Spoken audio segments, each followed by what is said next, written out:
Mr. Durham, several people today, including Ranking Member Madler and 3 representatives from California, Mr. Schiff, Mr. Swalwell, and Mr. Liu, have attacked you.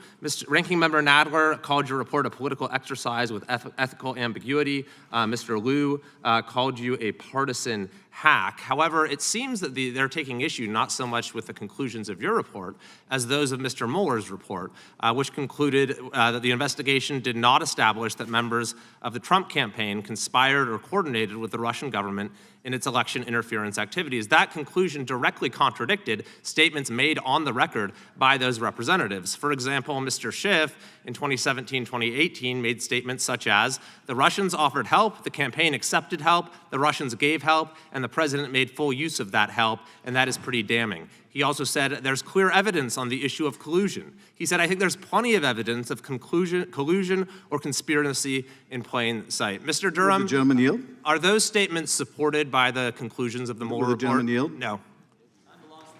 Mr. Durham, are those statements supported by the Mueller report? I don't believe so.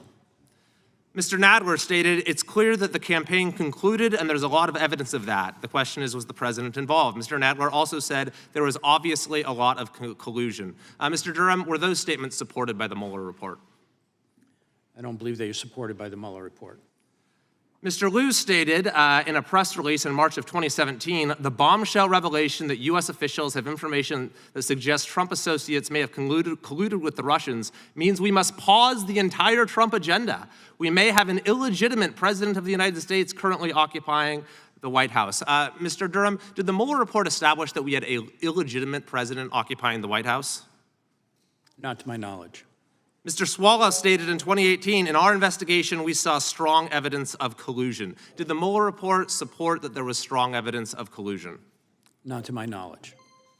Even here today, we had Mr. Schiff raise questions about your public statement during the investigation, saying this somehow violated a DOJ policy. However, Mr. Mueller himself made a public statement in January of 2019. This is an article from CNN, headline, Mueller's office disputes BuzzFeed report that Trump directed Michael Cohen to lie to Congress. So whatever policy there might exist in the DOJ with respect to public statements by special counsels, it would seem that you and Mr. Mueller would be on equal footing with respect to it. Is that correct? It would seem so. Mr. Nadler, Ranking Member Nadler also suggested that we're only here today because of the recent indictments of President Trump. However, you received your assignment as special counsel in 2019. Is that correct? That's correct. 2020, the special counsel's in 2020. In 2020. And was that before or after the events alleged in the recent indictments by the president? That was before. And is it customary for a special counsel to come testify in Congress upon the issuance of the report?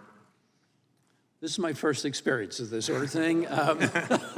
So I know that Director Mueller had occasion to testify before Congress, so I guess this is not unique. So it's pretty likely you would have been here whether or not the president had been recently indicted? Yes. Contrary to Ranking Member Nadler's statement.